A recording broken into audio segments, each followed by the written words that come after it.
हमारे यहाँ अगर इस दुनिया में, भारत में हिंदू धर्म का अगर जनाजा निकलते हुए देखना है तो किसी हिंदू की शादी में चले जाओ।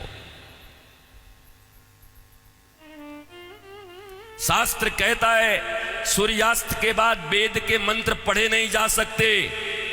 तुम राक्षसों की तरह अर्धरात्रि में विवाह कर रहे हो। अरे वो काल कुछ और था जब मुगल तुम्हारे यहां थे।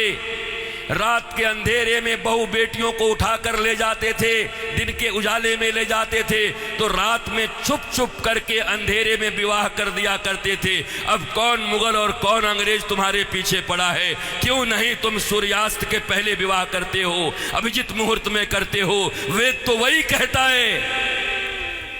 तो तुम्हें तो ये भी ज्ञान नहीं है। हिंदू धर्म का डंका लेके घूमते चल रहे हो, डंका पीट रहे हो हिंदू धर्म का। तुम्हारे विवाह में देवताओं का कितना अपमान होता है। अरे विवाह में दो प्रकार के कार्ड बनाओ। विवाह एक संस्कार है, विवाह एक यज्ञ है। अरे भैया, खाने पीने खिलाने वाले के लिए एक दिन रिसेप्शन जो करते हो कर दिया करना, पर विवाह में बड़े लिमिटेड लोगों को बुलाया करो। अपने परिवार, वो भी जो सनातन संस्कृति को मानते हैं, पवित्र रहते हैं। विवाह संस्कार में देवता आते हैं तुम्हारे द्वारा किए गए यज्ञ के भाग को लेने के लिए। अरे नाक पोंछते हुए, कान खुजाते हुए, पता नहीं क्या क्या करते हुए अगर तुम किसी को भोजन दो तो तुम्हारा बच्चा भोजन नहीं करता। ऐसे ऐसे आंख करके बच्चे को दो।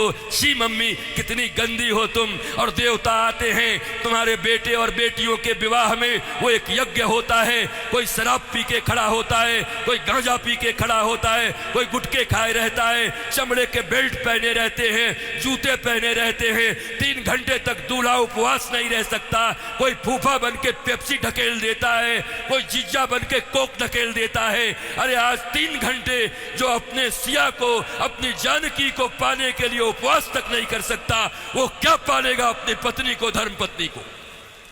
ये कोई विवाह है? ये कोई सनातन संस्कृति है? और इसी को तुम विवाह कहते हो। विवाह यज्ञ है, यज्ञ है। इसलिए हमारे यहां तलाक और डिवोर्स का कोई सिस्टम नहीं है। उनके यहां विवाह एक एग्रीमेंट है, आज हुआ है कल तोड़ देंगे। पर सनातन संस्कृति धर्म पत्नी और पति स्वामी, इस प्रकार की एक संरचना है। विष्णु और लक्ष्मी बताया जाता उनको।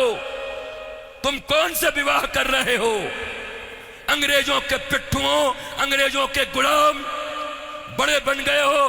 भारत के पैसे खा करके उन पैसों से भारत को ये दिखा रहे हो अंग्रेजों और पाश्चात्य संस्कृति की तरह विवाह करके साधारण भारतीयों के मन में लोभ उत्पन्न कर रहे हो।